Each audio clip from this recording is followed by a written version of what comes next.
Hello everyone and welcome back to the RMTV Women's Podcast. This is episode 144. We've got the band back together. Both of us are here this week. I've just been saying, it feels like, I feel that weird because I haven't done one of these for ages, it feels like. But I'm back now. It's all good. Back in action. Yeah, back in action. But yeah, how's things? How's life? Life is busy. Life is so busy. I feel like you say that every time. You know what? In the words of Ben Francis, pressure is a privilege. There you go. Words of wisdom from Ben there. That's the quote of the week. Yeah, quote of the week, quote of the day for you all there. Yeah. But we'll dive straight in then. Obviously the Women's Championship season kicked off over the weekend, the return of women's football. You were obviously at the game, Amy, but before we get into the actual match itself, just how was the day overall, getting back into, going to Prenton, just the whole match day feeling, how was it for you? Oh, it was so good, such a breath of fresh air in terms of just everyone being able to be back there and able to just enjoy all the football with each other. I'm not gonna lie, I was a bit stressed because there was a lot going on.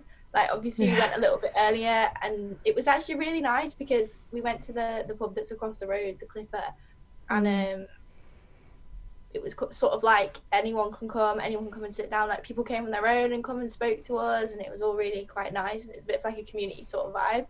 So it was really cool. And then obviously going into the stadium and seeing the warm-ups again. I mean, they updated the playlist. What more could you ask for? Oh, love it.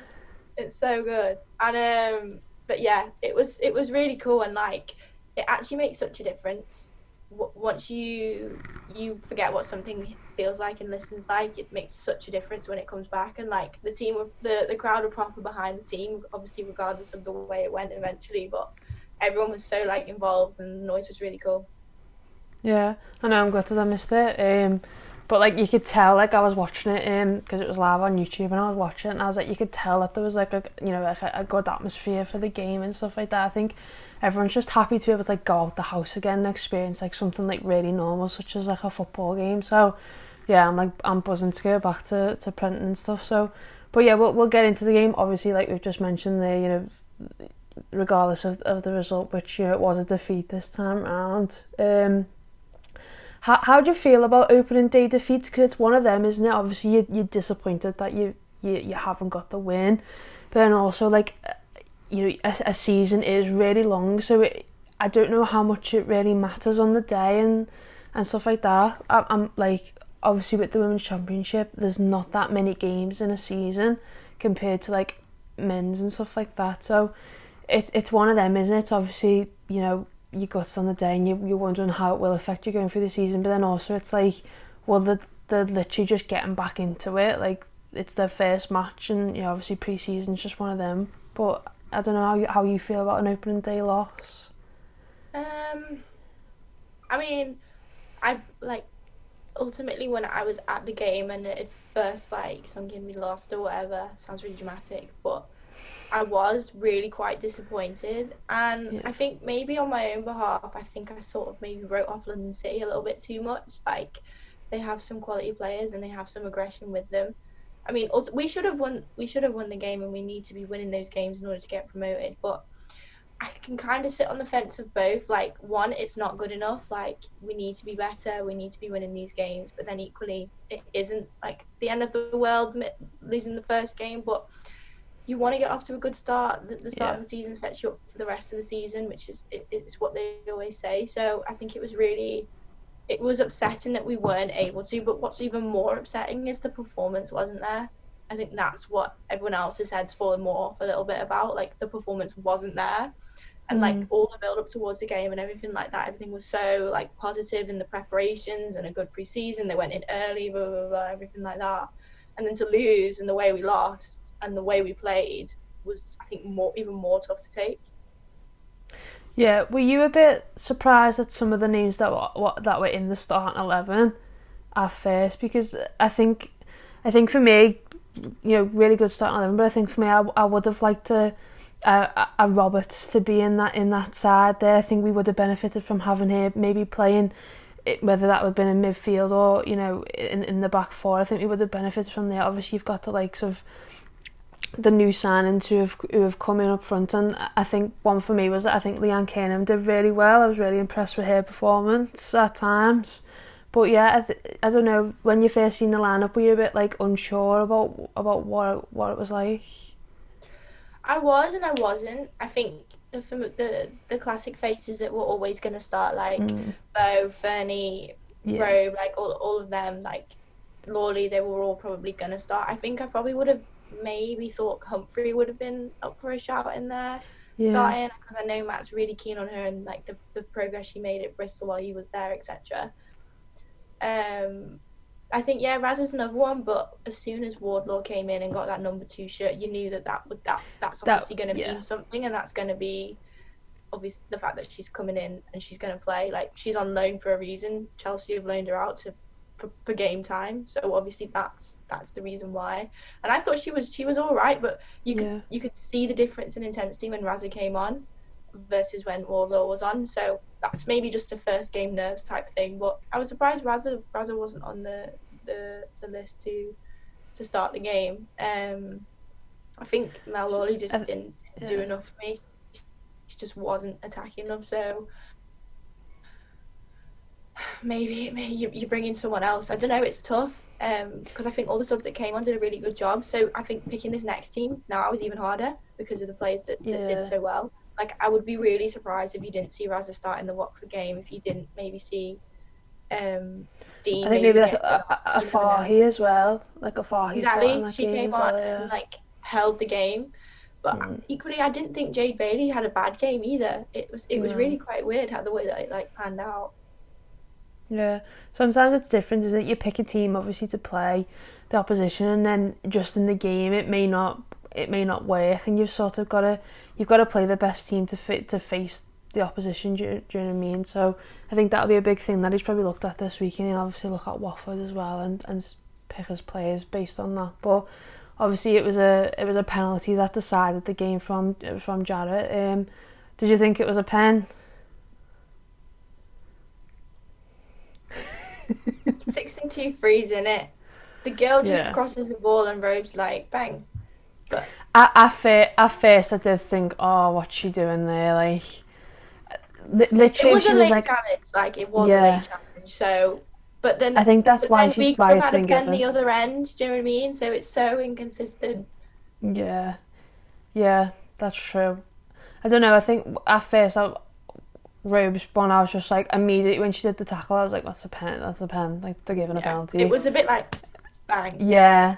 I think Robe's like, that's what Robe's thing, isn't it? She is quite late with her challenges sometimes, and she does go in hard. Like, I wouldn't like to be tackled by Leanne Robe, do you know what I mean? So she doesn't do things half-heartedly at all. So I think she was just a second too late really there, wasn't she? So I'm not surprised it was given. You've seen ones like that not given as well because she has played the ball. So it's one of them. But yeah, but at that point of the game, there was still plenty of the game left for us to get back into it and get an equaliser or maybe go on and win the game. And I think that's more frustrating. You can go on about the penalty and stuff like that, but there was still so much of that match to be played that we could have just gone on and won it. So I think that's probably the most frustrating thing out of it for me. 100%. We need to win on the weekend now. That's a must win. Yeah, 100% is, yeah. We'll go into this weekend then. Obviously it's the opening weekend of the WSL, which I'm really excited about. I was just about to say, I've seen it this morning and I was like it's so nice to see those things because you see all these hype videos all the time, like when the Premier League's starting or when Champions League's starting. It's like, it's nice to have like a proper video like to highlight the women's football and like just get like the build up and like the momentum going for it, especially now I think because it's on TV and it's on like BT and Sky Sports. Like, they need those things to be played as adverts in order to get more attention for it, and it's gone down really well. Everyone loves it, don't they? So exciting. I also noticed on, like, when you go on Sky Sports now, I was looking earlier, and it has loads of content, like speaking with managers. It's got like, you know, the manager graphics where if it's club, it says before they do like the team selection on the screen, and they all like walk on and do that or whatever. The club one, which is like his face and then his text across it, like they have those for the WSL managers as well, which I think is Oh such a nice wow. touch. Like they're starting to Yeah. like properly incorporate it. That's what I mean. So, Like that's a big thing. Like it's all well and good putting the games on TV, which is what everyone wants, but you need to have the information to sort of back it up as well, so that people can go on there and learn about it. There's no point in just having the games and then not having all of the other little bits of content in between that people can't really like do the research on and stuff. So yeah, that's exciting. But there's some really good fixture. I think Arsenal Chelsea's the big one this season. That I this know, weekend. So imagine that that on like opening day. That's yeah. crazy. And then you've also got Everton Man City on Saturday, so that's at Goodison as well, so that's like a really big match for that. So yeah, there's some good fixtures this weekend that we'll all definitely be keeping an eye on. But yeah, I think are we gonna do an early shout for who you think's gonna win? I don't like doing this because I'm always wrong. I don't like being wrong. I think we did well with Chelsea last season though.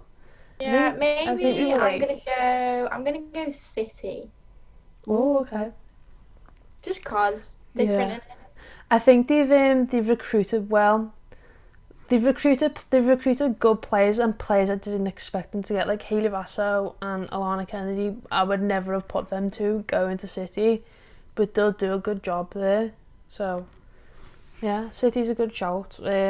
Obviously Chelsea will be up there again. Arsenal, they've had some good players coming in. It's So tough, isn't it? it Everyone's is trying really to. tough. Yeah, but yeah, let us know in the comments if you've got any early shouts for who could win the WSL this season. But we move on to another really exciting topic, is that the Republic of Ireland equal pay. It was announced yesterday that the Republic of Ireland women's and men's international teams have agreed a deal with the FAI to receive equal pay, which is amazing. They said the men's squad have agreed to reduce their international fees, with the FAI matching their contribution to ensure that the senior women's team match fee is increased and all male and female players receive the same match fee from the September international window onwards. So again, another huge step in women's football, and especially in international women's football as well. Another equal pay that we can discuss. And it's nice where we've got a few Irish internationals in our team as well, so obviously they'll all be buzzing about it and stuff like that. But it's just another really good step in the right direction for women's football, really, isn't it? It really is. And like the fact that the men's squad have reduced their pay as well, I think says quite a lot. I think it's something that a lot of other international teams definitely should be taking a look at. But it is becoming more like common now, which is so nice to see. But I mean, imagine like how you'd feel as a player now playing for Ireland, and you know, in that like your republic or your, what are they called? Like it's the FA in England, but you know what I mean? Like the governing body that owns you or whatever is actually really caring about you. And I think that overrides any other feeling, especially like in football, like, you know, when you're being cared of, you know, you're being looked after. So that's absolutely huge, and hopefully it helps with the development of players going forward, and even like the pyramid in Ireland really helps progress it even more. Yeah, definitely. I think especially going into like the major tournaments over the next couple of years as well, like, it's just sort of that little bit of extra. Not that they need an incentive to play, but it is a little bit more of an incentive to, you know, you're going into that match and you're not, you know, you haven't got anything holding you back type of thing, like, so. Yeah, exactly. Yeah, it's a really good move. I'm really happy about that. Yeah, well, also, go on, Ireland. Have we got any? Do we have any Irish people? I would love to watching? know. Like, I don't know. Yeah, let us know if you're from Ireland, because we should probably know these things, but we never think about it, do we? Check So the analytics, man. we'll check the analytics. But yeah, there's like one person. it'll do. That'll do. Oh God. Yeah. But yeah, let us know if you're from Ireland. That'll be cool. We've been once together. That was our first holiday as a duo. Yeah, it was. It was a messy one as well. I don't want to talk about it.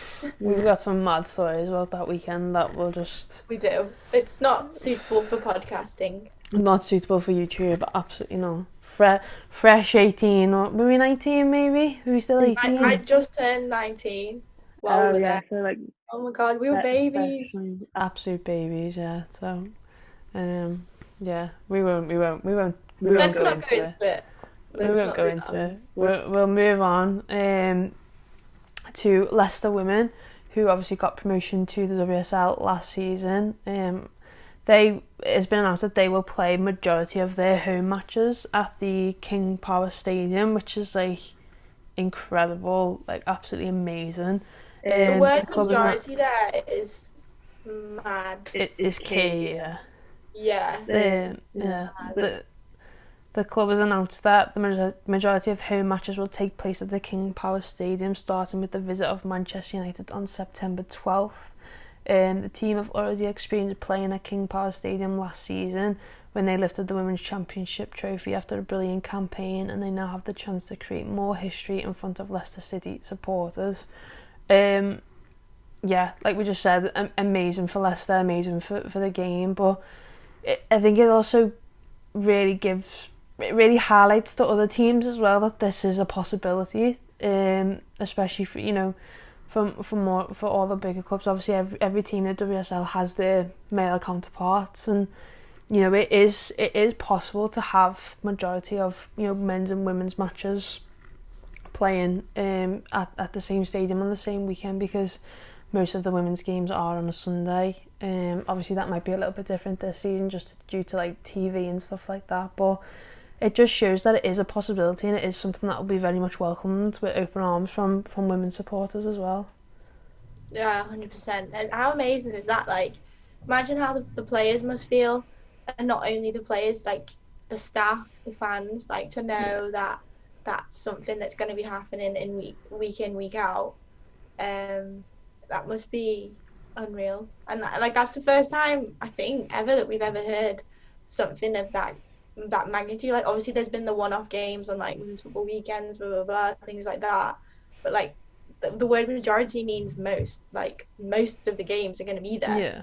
So that is crazy. I don't know how that's working logistically with the men. I presume someone's figured that all out. Yeah.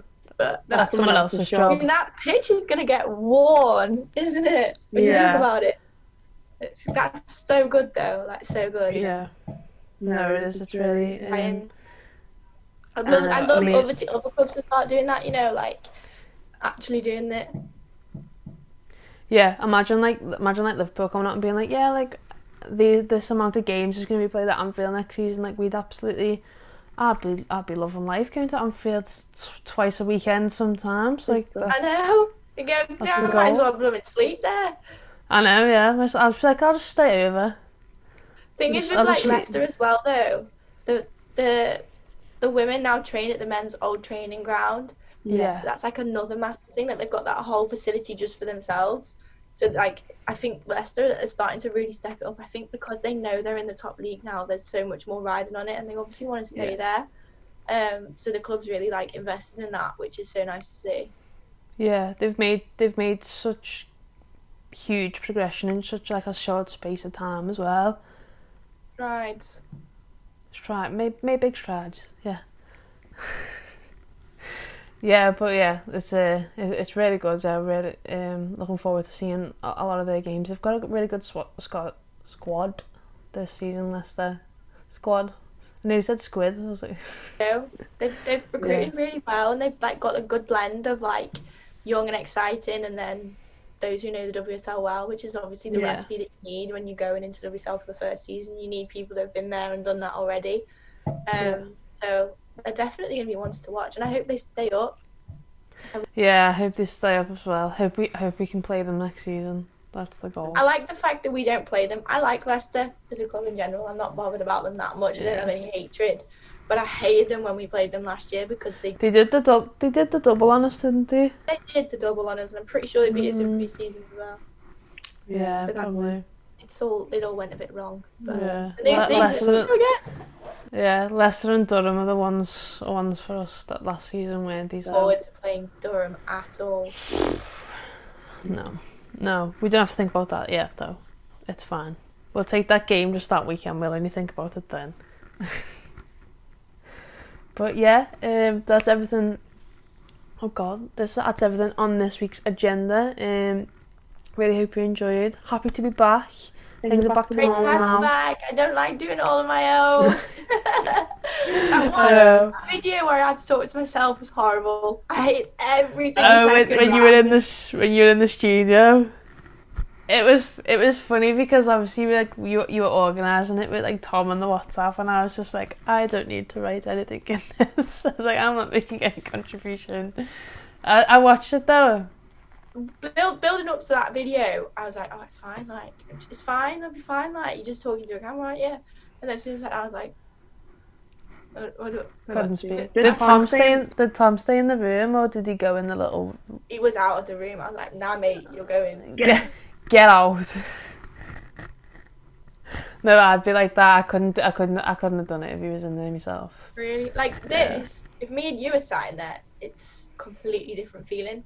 It's like when it's you and the lens, it's all a bit much. Do you remember when we used to do like those monthly roundups? And like, but we'd have to do it. We'd have to do it like looking like straight down the lens, and like we'd have to like rehearse what we were saying, and we'd mess up every single time.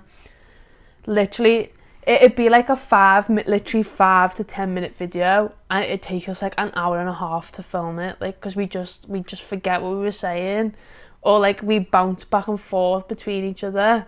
Oh, it was, and like one of us would mess up like at the very end, and it was just so like frustrating, or we'd get the giggles or whatever. It was just, remember the one we had to do it, he didn't have any clip-on mic, so we had to do it like the full-on microphones. I'm gonna sing Cher Lloyd by Cher Lloyd. yeah that's probably one of our I couldn't tell you what video it is now. It would be from ages ago, but it would probably be like one of the most recent like funny video, like highlight video or whatever. So that I'm gonna try and find it. That's so and you were like, welcome to Granada Reports. yeah, like singing. I think it was like near Christmas times. I think we were like singing like Christmas songs and stuff like that. It was funny. But yeah, you don't want to just waffle on about that any longer. But yeah, thank you very much for watching. Remember to like the video, comment, subscribe to our channel. We will have a Watford build-up video going out later on this week, so keep your eyes peeled for that. But yeah, thanks for watching, and we'll see you all next time with a new podcast. Bye.